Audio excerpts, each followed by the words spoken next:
Welcome to Rates and Barrels. It's Friday, March 7th. Derek VanRiper, Eno Sarris here with you on a Fantasy Friday. A lot of fantasy talk on this episode. We're going to take a look at some baseball news you should know, including a 7-year extension for Lawrence Butler. We have some more spring injury news to get to. We've got some really compelling mailbag questions that are kind of nice, like bigger picture players you might want to target, things you might want to do strategically. So we'll get to those a little bit later on in the show as well. Some housekeeping as we get started. Another reminder, we've got 2 live podcasts coming up later this month at Bear Bottle Brewing Company, March 27th and March 28th, 4:30 p.m. local time. That's Pacific. I think I said Eastern yesterday on YouTube. We definitely are on Pacific time, especially being in San Francisco. Hope you can make it out for one or both of those shows. Really excited for that. Just 3 weeks away. Hard to believe we're that close to stateside opening day already, you know. Not that close. 3 weeks. It's close. It's going to be here before you know it. Yeah, I guess so. What's really close is I'm leaving for spring training on Sunday, and that has made a mess of things in the house here. I've got a lot to do today.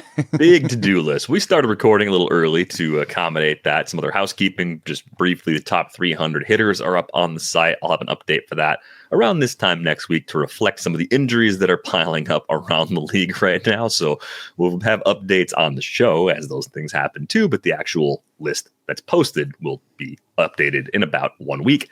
And we do have the 2024 Top 10 Listener League Finishers invites out, thanks to our friend Jeff Good, Low Guppy in our Discords. I think we tracked everybody down. If you haven't received your invite via email yet, check the email that you had linked to your Fantrax account. We'll get that going as a slow draft here in the near future. So a lot of balls in the air as we get closer and closer to opening day. Let's start with the news, though. You know, Lawrence Butler signs a 7-year, $66.5 million extension with the A's. It also includes a club option for the year 2032. Apparently that's a year. Maybe we'll get there. This is all according to Jeff Passan of ESPN. I wanted to start just by asking you, who do you think Lawrence Butler is most similar to as a player at this stage of his career, and where do you think the long-term outcome goes? I mean, in terms of years and dollars and what Butler's done so far, this is a team-friendly deal that should work out just fine for the A's. It's more of a question of by how much do we think Lawrence Butler could possibly exceed the value of the contract extension that he just signed with the A's? Yeah, really, this is a team-friendly deal. They're going to get 2 years of free agency, possibly 3. If I'm reading this right. So then they would get 30 and 31, and they have a 32 option. I mean, that's great for this money. I don't think he should have signed this deal, but, it's life-changing money. It's locked in. And I guess the risk for him or, surrounding him is that his defense hasn't been that great to begin with. He's not a center fielder, and the contact rate has been a little up and down. Recently, it's been a lot better than it was early in his minor league career. And so I went and tried to use that swinging strike rate and his batted ball velos. He has a 113 max EV, which is pretty good. His barrel rates and his speed. So I used stolen bases. So over the last 2 years, you had to have at least 20 steals, a swing strike rate between 10 and 13%, a barrel rate over 7%. And you can see right on the screen how he lines up with the average of this group. He lines up pretty well. He swings and misses a little bit more than this group, but his barrel rate so far is better than this group. And he definitely has the speed to hang with this group. And it's an exciting group, if you ask me. Francisco Lindor, Gunnar Henderson, Ian Happ, Christian Yelich, Jarren Duran, and Ozzie Albies. My favorite, actually, is Jarren Duran. I think he looks so much like Jarren Duran, down to the iffy defense, a little bit of swing and miss, good athlete. So best case scenario, Butler improves his defense, and maybe that just improves his defensive numbers, or he even ends up in center field. He has the tools to do it. Worst case scenario, I think the defense doesn't ever improve. He's never really good there, and the strikeout rate goes up, but he's floated by his tools and still has the speed and the power and iffy OBP. That's the worst case. I mean, I think in some ways the worst case scenario is sort of what he's done with a 300 OBP. I think the arrow is in the other direction. He's 24. Right now and last year in AAA, he really improved his strikeout rates. He's had better walk rates in the minors than he showed in the majors. So there's a lot of reasons. And then you look at aging curves, and you'd expect, just given the aging curves, for him to improve his strikeout rate, to improve his walk rate, to hit fewer grounders. Those are the things that happen with just natural aging until 27. So 3 years of improvement, there's going to be a year in there from Butler that's going to be pretty special, I think. Yeah, it might be like 4 or 5 WAR seasons at his peak. I think that's in his range of outcomes. Not necessarily a superstar, but a very good player. I think the Jarren Duran comp makes a lot of sense. And I think Jarren Duran improving his defense, at least for 2024, kind of gives you the idea that there's some ceiling there as well, right? Like the defender Lawrence Butler was last year isn't necessarily the defender he's going to be for the next couple of seasons. Either that facet of his game could definitely improve. From a fantasy perspective, we've talked a lot about the A's, the hitters being bumped up in value, moving out of the Coliseum, moving into the AAA ballpark in Sacramento, thinking about the weather and the dimensions of that ballpark. So there's already an up arrow next to the bats in general. The toss-ups here are actually pretty interesting from a hitter perspective. It's Butler against his teammate, Brent Rooker. Who would you rather have on your team for 2025 only, Rooker or Butler? I've been looking for steals everywhere. The funny thing is, everyone's like, "Oh, with this more steals, you don't need to always go for them." But like, because there's more steals, what you need also has gone up. The threshold's gone up, but a lot of players that were getting you almost 0 or less than 5 are bumped up and getting you 8, 10, 12. Yeah, I think even Rooker, what did Rooker have, 11 last year or something? Rooker had 11 last year. So yeah, that's true. But, you went from I remember needing maybe like 110 to 120 stolen bases. Now my target is 180. And so I'd rather have Butler. All right. And he's 18 for 18 last year, over 451 plate appearances. So you start to play that game of, hey, maybe if it's, full 150, 155 with over 600 plate appearances, we're talking about 25 bags. Maybe we're talking about 30 steals. Maybe we're talking about some steps forward where there's also it's a 280, 290 sort of batting average too. But in the second half of last year, Lawrence Butler was a top 10 player. Right? Yeah, Rooker's quite a bit older. Yeah, so I'm not out on guys over 30, but I want discounts on them. Yeah, it was pointed out you've been really focused on player ages throughout this entire winter. That's one of the recurring Eno approach things for 2025 that wasn't as much a part of your analysis in the past. It's always been there, but it seems like you've placed more weight on it lately. Well, some of it's Jeff Zimmerman's research that, projected bounce backs for guys over 32 are less reliable. In the past, I've definitely gone for the Goldschmidt in New York, and now I'll do it, but I just want that discount because I think the game's rules have changed to impact this a little bit. The game itself, the people running the game want athleticism. The teams want younger players because they're cheaper, partially, but also because they're pre-peak, which is 26 or 27. Like, why would I want to shop more in the post-peak bin? The only reason that I'd want to shop in the post-peak bin is if I'm getting more of a discount than I think I should. Like, I did just take Yu Darvish in TGFBI, but I took Yu Darvish in the 17th round. At that point, you can throw age out the window a little bit, but early on, I want guys that are not 30 yet.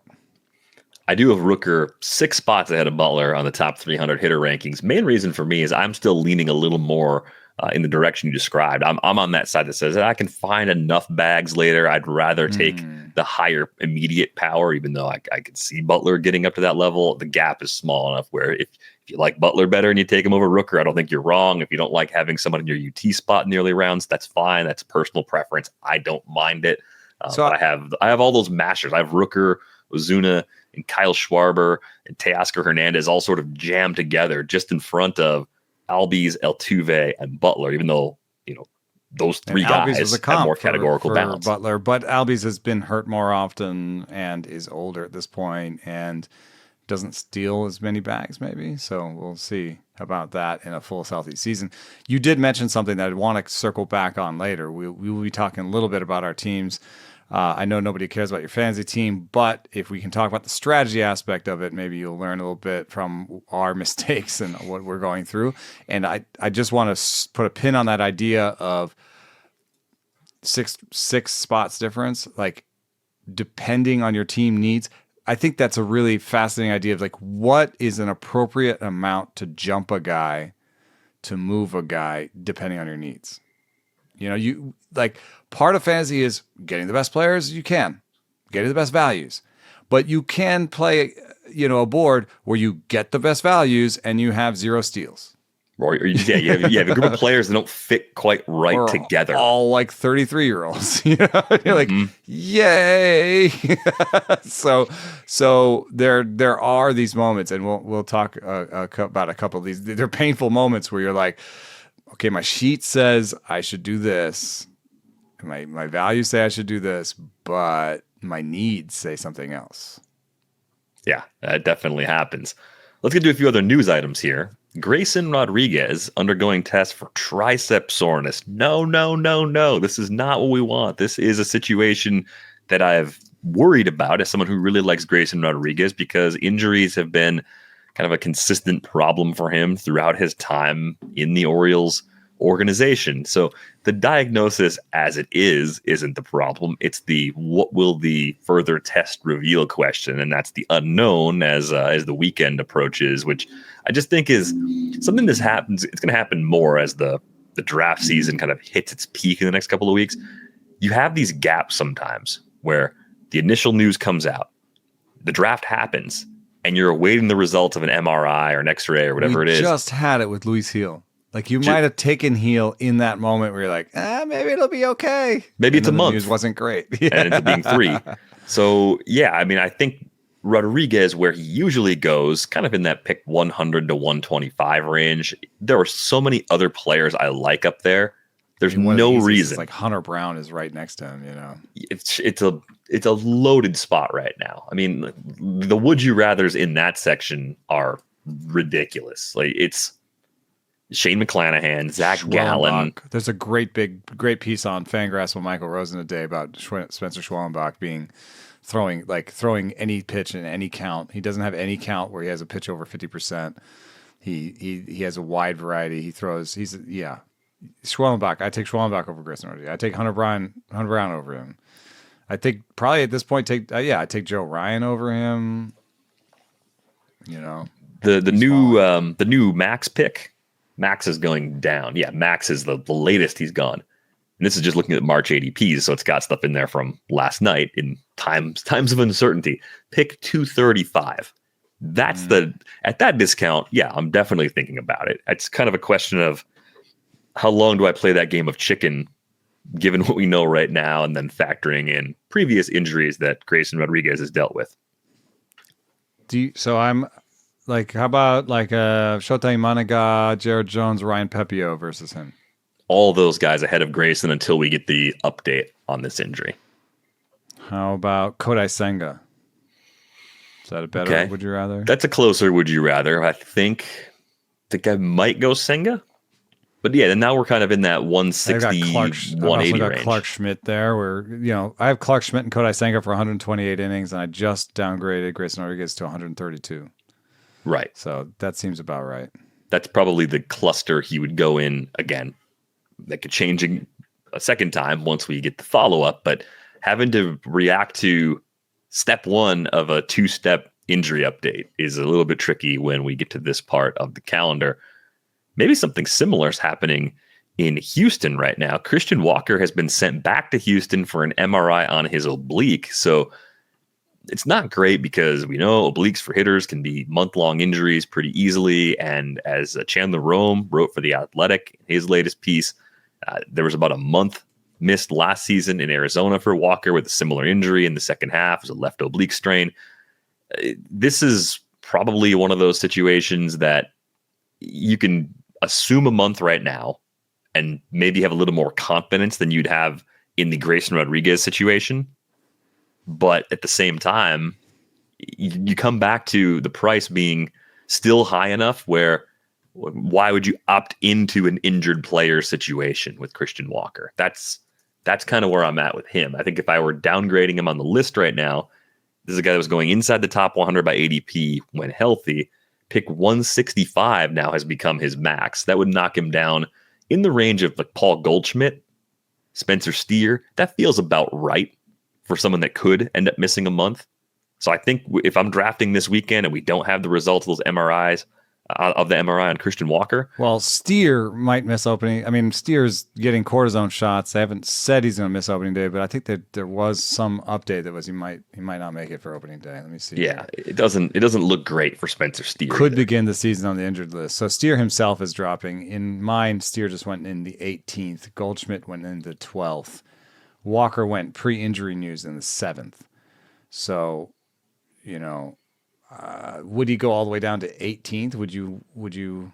So if you're letting Walker go all the way down to the 18th where Steer is, then you would take Hoskins or Nate Lowe or Ryan Mountcastle over him right now? No, I'd take Walker over all those guys. I think my stopping point is the average spot for Steer, not the furthest. Like Steer's falling way further. 12th-ish round, so he's falling 5 rounds. So the Goldschmidt, Yandy Diaz, you might take him in that mix, but he ahead of Tolia and Michael Busch, somewhere in that. Yep, because when healthy, Walker plays every day. You're not worried about it. Park's a good fit. Underlying skills are solid. That's where I'd be right now. Underrated fit. I almost took Walker in this draft because the change from Arizona to Houston in terms of right-handed power factors is actually pretty large. I think he goes from bottom third of the league to top third of the league. Yeah, we know he can pull it.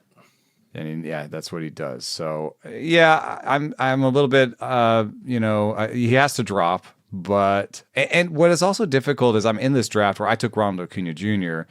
And once you take one guy that's not ready for opening day, and if you have like a 7-man bench or something, it's kind of hard to take another guy. Like Steer has been dropping, and I'm like, can I take Steer? I don't think I can. I mean, then my bench is going to get real crowded real quick, and I don't know if I really want to be playing that game the whole way through. So, it's a little bit like pitcher injury. If you take a pitcher risk, near the top, you start to price yourself out of other guys later, and Steer and Walker. So if you keep yourself pretty pristine health-wise, you don't take Ronald Acuna Jr., I think you can get some values on these guys because, they're going to say, they say miss opening day, and then that's like, that I think sometimes that has outsized importance to us because we're like, oh my God, he's going to miss opening day. But he could be ready a week or two later. And, there's been a lot of pessimism about when Ronald Acuna Jr. is going to be ready. Well, there was a lot of pessimism about when he would be ready last time. And then he was ready in April. I know he's older and it's the second one, but it's like Steer could, quote unquote, miss opening day and be ready in week 2. Mm-hmm. Yeah, because you can retroactively do it for a couple days before the season, and there's some off days in there, so it ends up being a pretty small number of games if it's a minimum IL stint at the beginning of the season. So you just don't like the idea of like, oh, he's already like, you want the guy who's going to be healthy all year. So if the guy's already injured, you're like, well, he's already injured. So I get it. He has to fall, but there are times when that can be a value. What's happening around him is also interesting. So the idea now might be that Cam Smith makes the roster. Mm-hmm. Maybe Cam Smith plays third. Isaac Paredes plays first. Cam Smith is, again, I'm going to cite some small sample spring stats, but I'm not going to actually cite them. I'm just going to say he's raking, and most importantly, he's not striking out. He doesn't look overmatched. He's playing the starters, and he's doing fine. And I think the other kind of news is they're saying Cam Smith might make the roster because Walker might not. And they're not saying anything about second base. So I'm reading between the lines here and being like, I think Brendan Rodgers is a second baseman. That's what it's looking like. If they were to go without Cam Smith on the opening day roster, it'd be a mix of probably John Singleton, at least against righties. Zach Zenzo maybe getting some time. They can use Victor Caratini occasionally at first base if they need to. Would definitely make the roster, as kind of the backup to a lot of those guys. John Singleton actually showed up super cut. He apparently did a new workout regimen and looks totally different body wise. I don't know if that means anything. John Singleton's making this roster either way, so John Singleton gets a boost. I think he just plays more, though, if they decide not to bring Smith. Smith having a big spring, though, so there's definitely a chance. And I think it's going to be interesting because as we continue to have questions about the Astros avoiding the rebuild and kind of wondering what's the decision-making hierarchy there when it comes to free agency and just how they choose to operate. Dana Brown's still the GM, and Dana Brown has a strong scouting background. Dana Brown's a big part of the reason why Atlanta's core is as good as it is. And so he might be out there watching Cam Smith saying, my eyes say he's ready. Let's do it. Right. And if he's it's also a win for me. If he's right in the evaluation, that's a big deal. So I do think there's kind of a lot at stake overall with Smith. It doesn't have to be for opening day, but the type of player he is and how quickly he gets there might matter for because they traded Dana Brown for him. Yeah, it's going to be a little extra pressure there. Minor injuries to follow up on. Corbin Carroll's back in the starting lineup for the Diamondbacks on Friday. He's been dealing with a little back thing, but didn't seem like it was serious. And then Junior Caminero is day-to-day with some back tightness of his own. Yeah, there's another thing. You can overreact to these small things. So you could be like, oh, Corbin Carroll's back. Oh, God, I can't draft him. Well, I did do this. Aaron Nola's velo was down. I don't know what year it was. Last year, 2 years ago, whatever it was. Aaron Nola's velo was down. I was like, oh God, he's hurt. He's old. And I traded him and I did not get a good return in Devil's Rejects and kind of overreacted. And Aaron Nola's velo's down again. It was 90.5's last start. Now, this makes it really difficult because Grayson Rodriguez's velo is down. And they said, "Oh, no big deal." After it, I was just tired. I wasn't really airing it out. And then they're like, a day later, MRI. So I think it's clear. It's clear to me that there's signal in spring training velocity numbers, and you should care. I think you should care. The problem is there's a lot of noise too. There's some veterans out there who are just not going to try hard until their fourth start. There's guys who are slow walking things. There are guys who are should do a little said slapping ass and playing golf. There's different approaches and it's really hard to figure it out. So I think generally the way to do it is take the information in and bump them down a couple spots. Carroll went in this one, went 12th, and Tatis went right after him. If the back injury had come in, do you think it'd be appropriate just to take Tatis over Carroll, just in case? Yeah, you just tweak the order. I think the gap between players around the top of the board is so small that if you're dealing, it's the Gunner situation. Okay, I've Gunner 8 right now on the hitter rankings. If I'm drafting in this exact moment, I would take Tatis ahead of Gunner. I have Tatis behind him right now in the rankings. I would take Carroll ahead of Gunner. It's just a couple of spots. It's not a lot. Yeah, that's another thing about rankings. Rankings are the frozen time. We get information the minute we put them out. You were joking about that, right? I think the more I look at how we publish them and how people want to use them and how they actually should work, they just a big list of 300 hitters feels a little off to me. And I think even my rankings where I'm like, where do I put these high upside guys that are super injury risk? And I don't know what your league is like. I think, and I probably made this plea on the show last year. I think I even wrote about it once for one of our weekly recaps. But I think what it really should be is for the first 100, 150 bats, you do have an ordered list. That's fine because you can generally say, this is how I prefer them. To get just the best player available as long as possible. And then at a certain point, probably around at least pick 200, you start to say, okay, now I need certain things. I have put together, even in your base, you need some balance, but you know what you did in your base more than I do as a person making a list prior to your draft, right? So if I then take the players and group them, rank them within groups, but don't rank them all against each other from that point forward, it's potential prospects to stash, right? Then you have 30 or 40 guys that are similar in uncertainty about their role. Speedsters with, whatever, bottom third of the order speedsters, little group of players there. Big side platoon mashers. And you can decide in this format, on this roster, what player type do I need? And then go to that group and say, okay, here's the best available left-handed platoon masher. Yeah. I can use that I do player. That often with the positionals, like the positional searches in the draft room, where I'm like, I need an MI.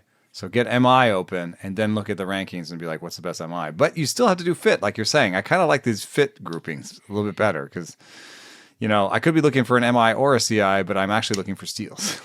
Yeah, you're looking for steals, and then you're kind of saying, okay, who's the best speedster available? And then the speedsters across positions are ranked, and you go, okay, I have an opening at MI, so the first couple guys might be outfielders. Okay, I take the third or fourth guy because that player fits my roster the best. At least you then are shopping in the right bin for the thing you need, and that compared to the best available speedster, you're not getting quite that player, but you're at least in range because ADP softens and the decision making softens as you move along. Like that's very, very true. Discussion that's going to come right back again when we start talking about our boards.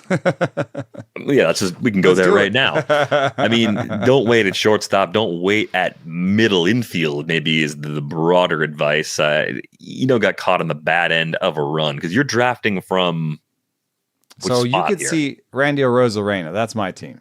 Okay, team Arozarena and Fairbanks. So just to tell you sort of what I'd done at that moment, I had Judge and Acuna as my two first outfielders, so I felt good about that. I got Austin Riley, Matt McClain at MI, Jake Berger, JTL Realmuto. So I had a good catcher that I liked. I missed out on the very best, but I got an okay one that I liked. Jake Berger was like, I need a first baseman. I don't want to get dropped down into the tiers below this, as my starting first baseman. So I thought I'd really just gotten really good players. I maybe had one more pitcher than I normally had at that point because I got Crochet, DeGrom, and Webb. And so, I was like, I don't have a closer. And I'm looking at the value sheet and Arozarena is like pick number 150. And he's like in my top 60 batters, and everybody else that I'm looking at bats is in the 100. So it's like, I got to take a Arozarena. Like I got like, it's just, the value is just shooting off the page at me, and I could use another outfielder. So I took a Arozarena. Then on the way back, I was like, I don't have a closer. Fairbanks is the last like anointed closer. I mean, there's Kenley Jansen went after him and Justin Martinez. We don't even know Justin Martinez is it. I think Kenley Jansen and Ryan Presley are the worst closers in the pool, quote unquote. That I think are closer. Maybe Estevez. So Fairbanks was the last closer that I wanted. That I was like, if he's healthy, I like him, I want him. So I took Fairbanks, and the reason I took Fairbanks is I looked at MI and I said, there are 8 MI that I want. And look what happened. I'm in the third slot, and this happens. So I take Fairbanks. It goes, some guys, Horner, Jimenez, Volpe, Wynn, some guys, Stott, some guys, Jackson Holiday, Dansby Swanson, some guys, Jeremy Pena even goes. And so all of the MI that I had on the list, I was like, at least Pena will come back to me. Pena went like 6 picks before I got to go. And so, when it comes back to me, Yandy Diaz is another guy. He's in the 70s and everybody else is in the 100s. And I'm like, I could use another CI. And then it occurred to me, I need an MI. And one of the few people I like left, because Brandon Lau's on there, but he's a platoon player. This is a weekly league. I don't really like Torres. Colt Keith is okay, but I don't know. I'd rather have him as like kind of a sleeper or bench guy that's like helping me paper over the spot. Geloff fit my needs. I needed stolen base, but he had bad batting average. And my value sheet says this is a like 20 spot jump. Like if you take Geloff here, it's a 20 spot jump. Like he's rated like 200 and you've got him, you're at the 180 pick.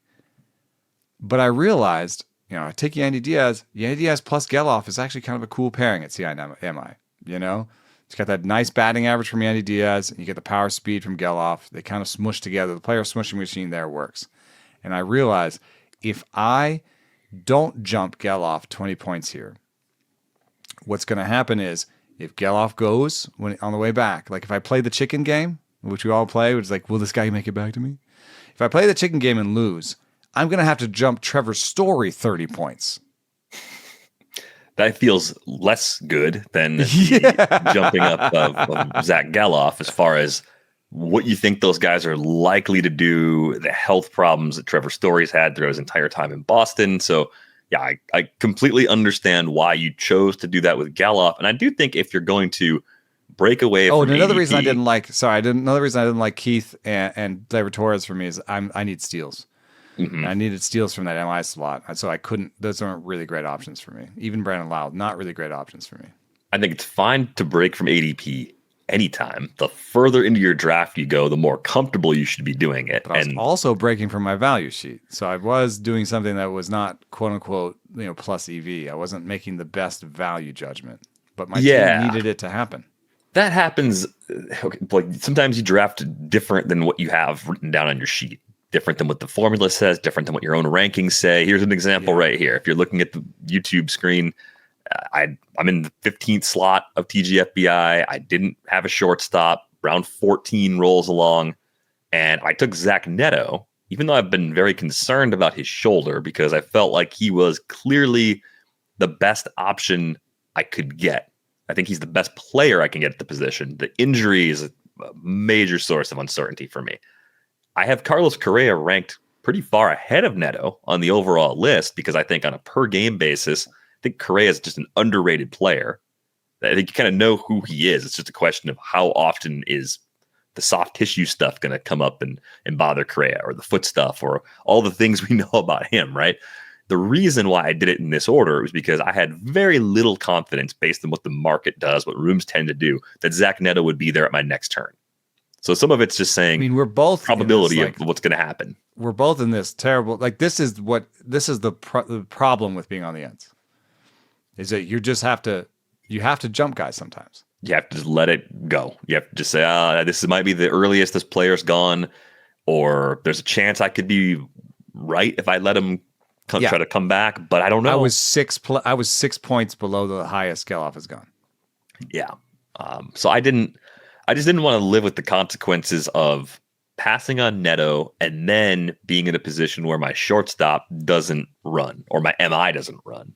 Neto misses time at the end of the season. I can cobble it together and I'll draft another multi-position eligible player. And you took Correa there, which is an interesting pairing too, which is kind of like healthy at the beginning of the season, healthy at the end. Right. I might not have them both healthy at the same time very often, but hopefully I'm getting pretty good per game performances from my shortstop spot at a relatively low price, and kind of sandwiched right in the middle there is Max Muncy. That 15-16 turn, Muncy and Correa paired together probably feels pretty similar to what you did with Yandy and Geloff, where you say, okay, I'm going to take the worst characteristic of Geloff and offset that with the thing that Yandy does well, and they're going to balance each other out and give me two very solid players across the board. And I think Max Muncy missed about half of last season, but it was close to a 30 home run pace, well over 80, 90 runs scored and RBIs, that sort of. He's still that guy. He's still in that lineup. So I kind of have landed on Max Muncy as a reason to not be as aggressive with some of the mashers I was talking about earlier in the show, even though it obviously straight up, the likes of Rooker or Ozuna or Teoscar or those types of players, they're better, but they're not as far ahead of Muncy, and for me at least, as the ADP has them. The gap should be smaller between them. Muncy just feels very underpriced right now. I mean, even in this particular draft, like Isaac Paredes went in the 12th round. I got Muncy 3 full rounds later. What's really the difference in expectation between those two players? And don't we have more confidence in Muncy because he's done it at that level for a longer period of time? Yeah, this makes me think of a few things. It's, there's a change over the course of the draft of how much you should divert from your value sheet. And so, sometimes there's a little bit of a false precision where you're like, oh, Vladimir Guerrero Jr. is worth $37.6 by the BATX, and Fernando Tatis Jr. is worth $35.7. Vladimir Guerrero Jr. is obviously better than Fernando Tatis. And I'm here to say that I think it's okay to muck around on the $2 to $3 level, which ends up being like 3 or 4 spots in the early rankings, depending on how you feel.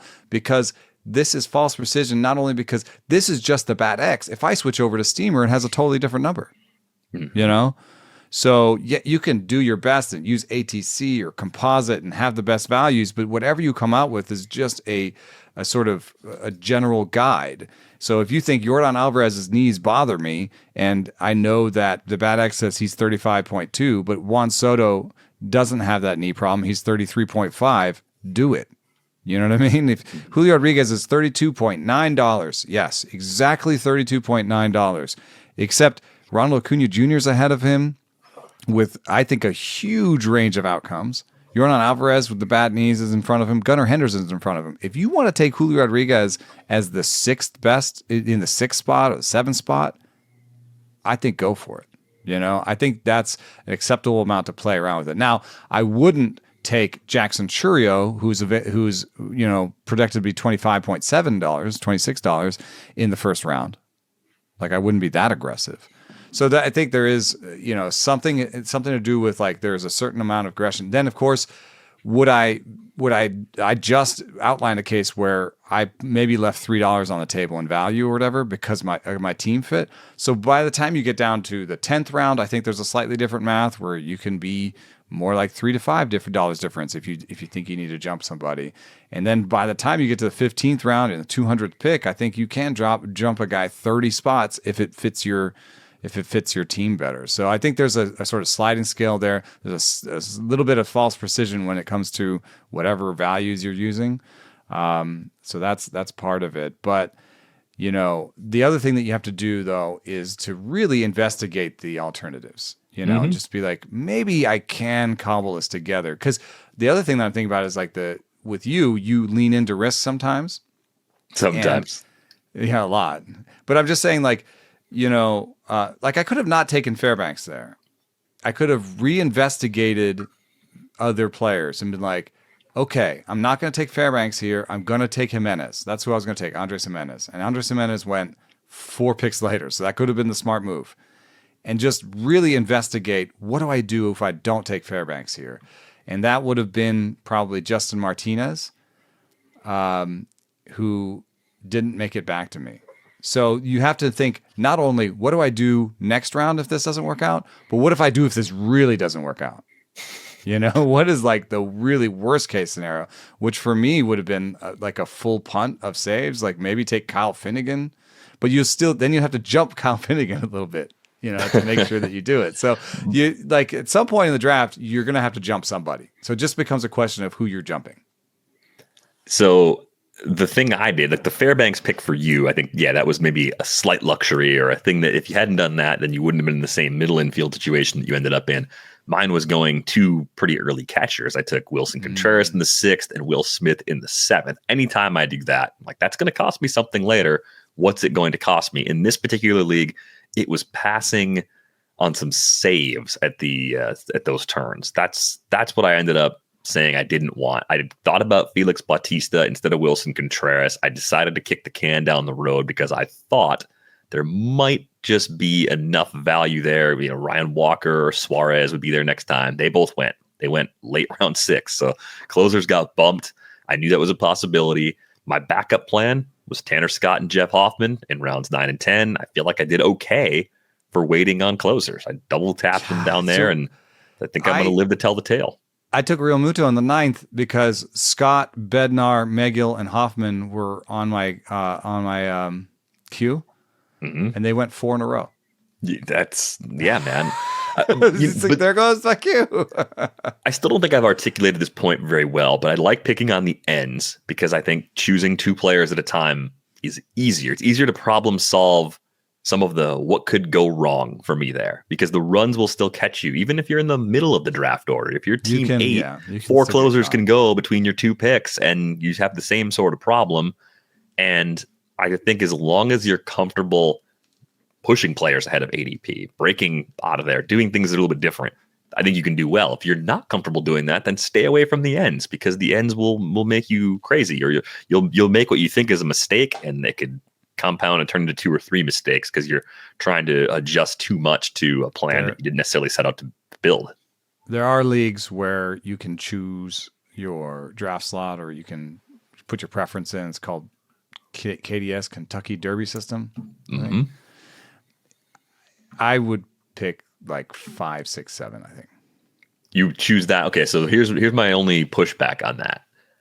The way I looked at the hitters this year is I took all the projection systems on Fangraphs, ran through the auction calculator, and then I did a combined rankings with the dollar values to just see, like, let's get the noise out. It's kind of like the ATC concept, right? Take all the projections and just find the middle ground.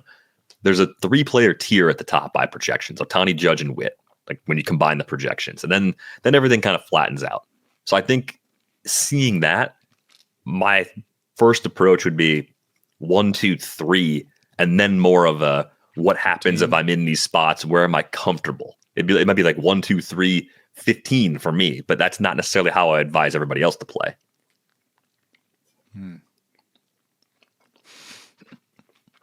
You doing a ballpark snack? Can you bring that in? Did you just forget? You just forgot. No, I thought you were talking. Oh, I mean, I was, but I didn't keep talking. I didn't. I had my spreadsheet covering. Timed, yeah. My sheet was covering where the food came from, so I didn't see you do it. Otherwise, I would have just covered you for 45 seconds. But you want to do a review of the snack you just ate? Yeah, just a Mandarin. Yeah, I get you.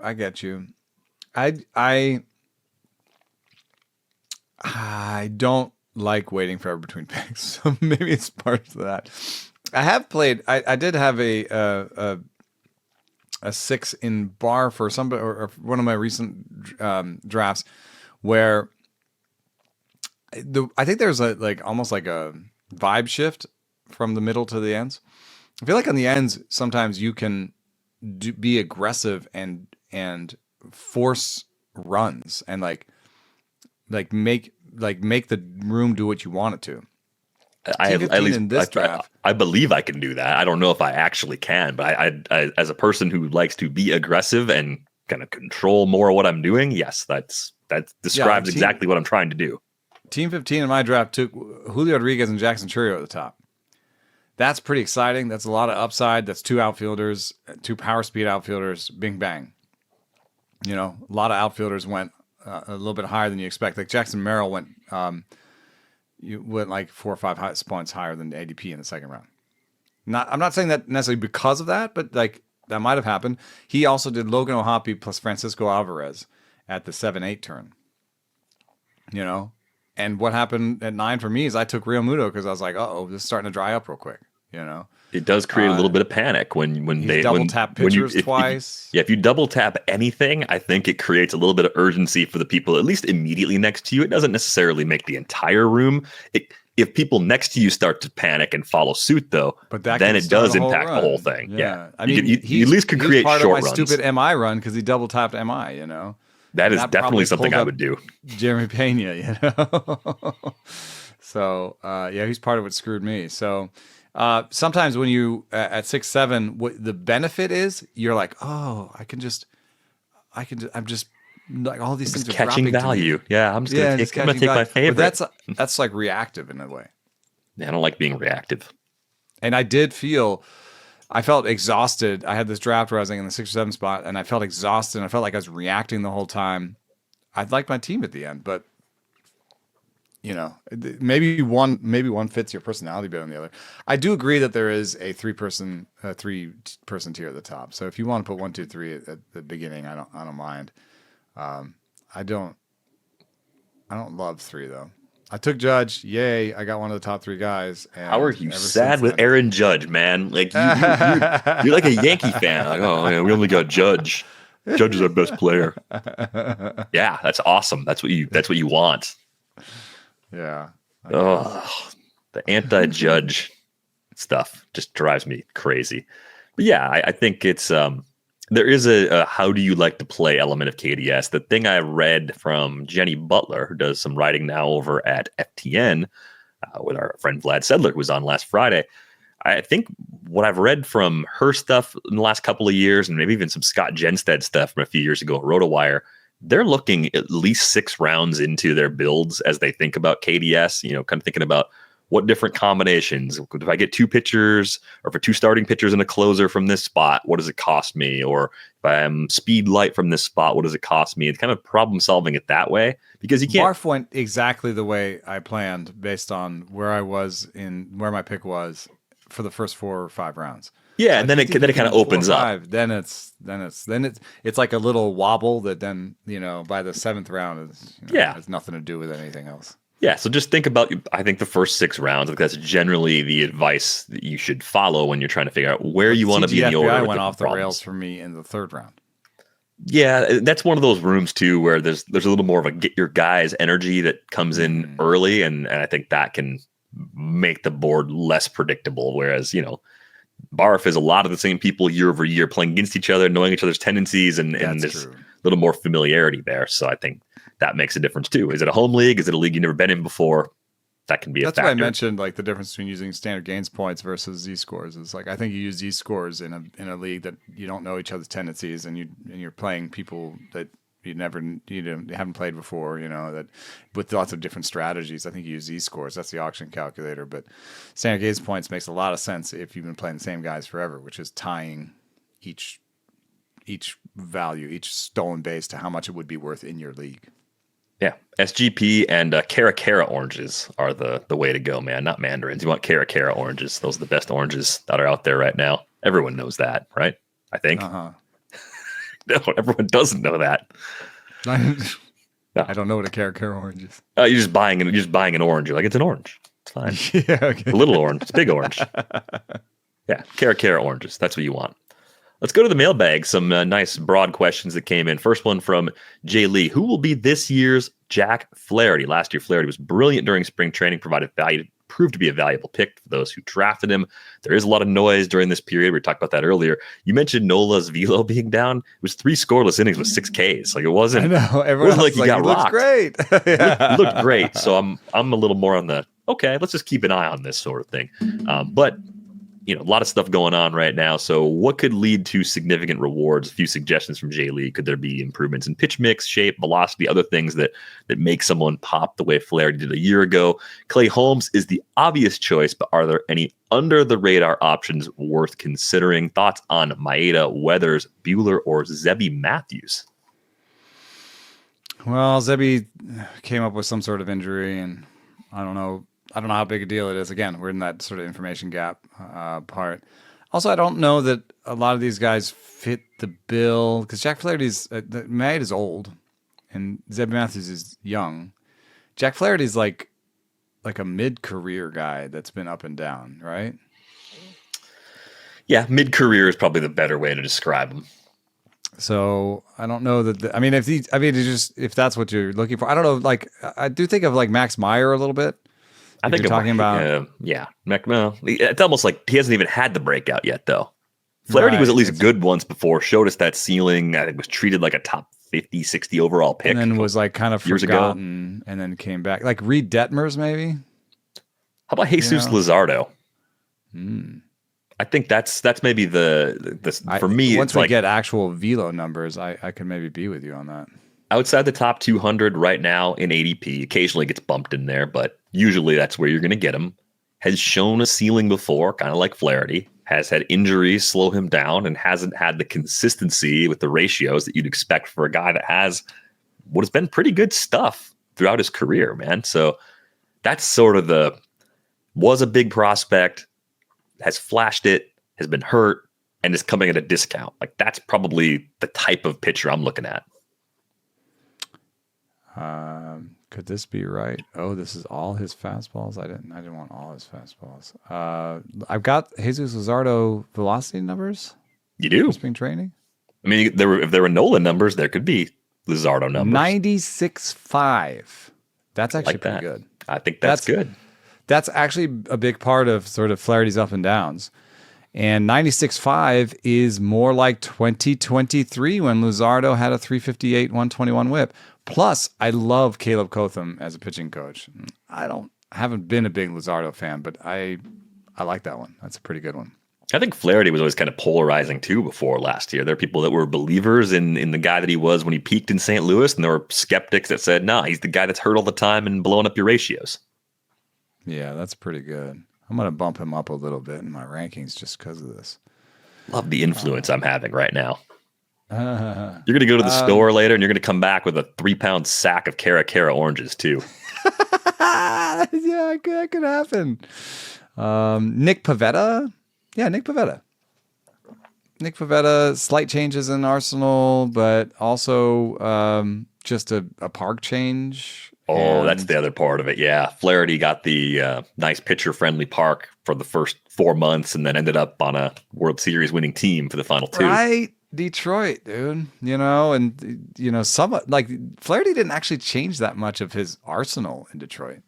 Yeah, more changed after the trade. That was the surprising part. Yeah, more curves after the trade. But so I think Pivetta is somebody that comes to mind as he's been slightly moving up in my ranks, especially since, a lot of what happens in spring is people moving down in ranks, coming up with an injury here or there. So that's someone who comes to mind for me.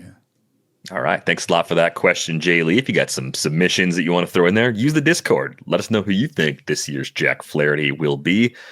I think we sort of answered this question earlier in the show, maybe by accident or because we read the question before the show. I'm not really sure. Vesity Beetle 1 is curious about our strategy around and after pick 100. I find that once I get there, invariably there are a ton of guys high on my board that I have a hard time passing up, but then sometimes I find myself late to snag a catcher or a reliever as a result. Obviously, no one-size-fits-all approach, but any general advice on how to balance team needs versus best available at that point in the draft? Because that is kind of in that sweet spot we were just talking about, mapping out your first 5 to 6 rounds.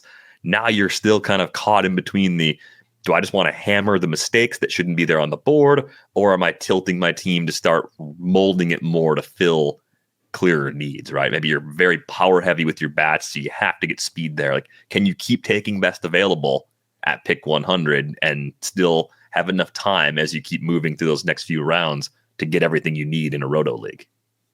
I'm trying to accrue value with an eye on needs.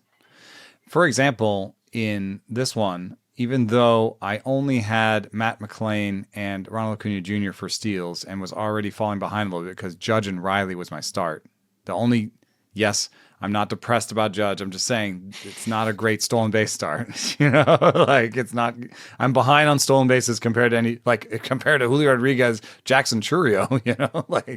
I'm way behind on stolen bases. So, but around for 7th round, that's around pick 100 in a 15-team league, I took Logan Webb.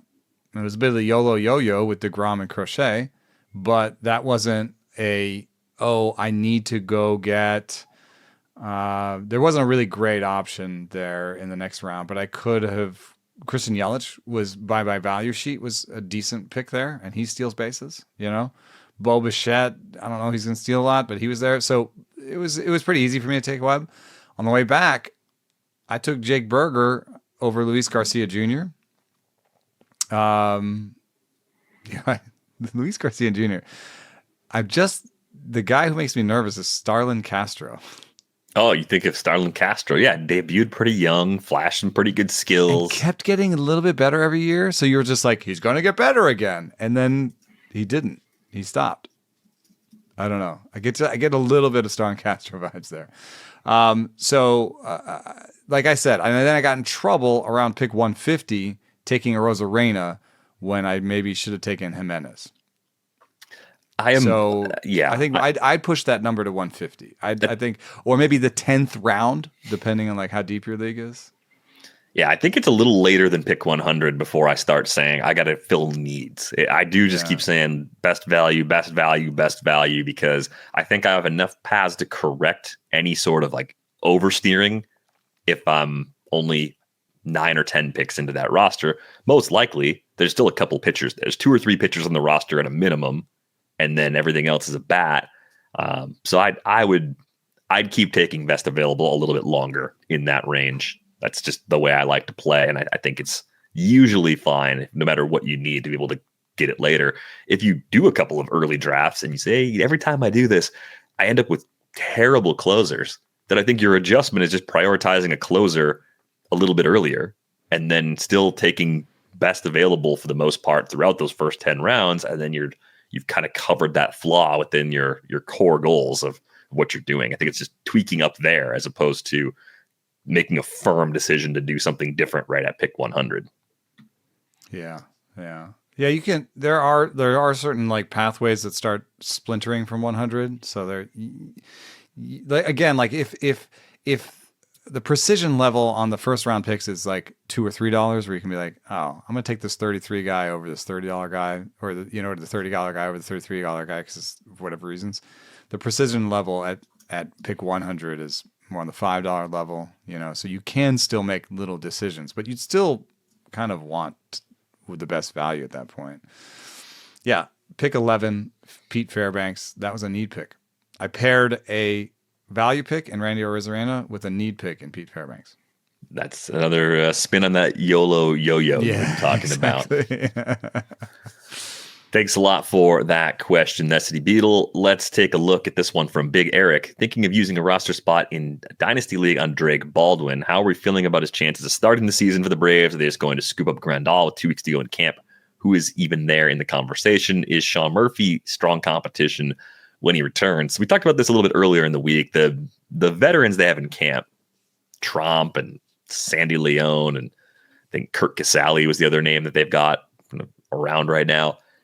No one's really good enough to just be an everyday guy. It'd be a timeshare if they don't use Baldwin at all. It'd be surprising if they didn't use Baldwin in some capacity. I think this is the broader question here is it's like, how much are you prioritizing a catcher in a dynasty league, especially if it's a one catcher league? We play in Devil's Rejects, and I feel like the market in that league overcorrects to the point where catchers are just readily available later than they should be. And I get it. If you look at the auto-populated draft board, like that CBS gives us, like the draft queue, it's like the first, like 5 of the first 7 players are always catchers. Yeah. So nobody wants them. I think Drake Baldwin is good enough to be a very good, like top 10 fantasy catcher, maybe even a little more than that. It's just going to be a question of how quickly it happens with Sean Murphy there and the way the roster's built. Marcell Ozuna being an everyday DH, you can't really have those guys coexisting. Baldwin could help and then go back down when Murphy's ready. That seems like the most, like if you're managing your roster. What's also funny about the guys you mentioned is like, those are the kinds of players that teams really work hard to keep on their rosters. So they may not even start Baldwin because they'd rather put somebody like Casale on waivers during the season and not in spring when somebody might pick him up. My evidence for this is the Farhan Giants, all the stuff they did to try and get catchers. They I don't even remember the guy. He had 0 power. They got him from Papierski. They got him from the Astros. They got who's the guy who's with the Blake Sable.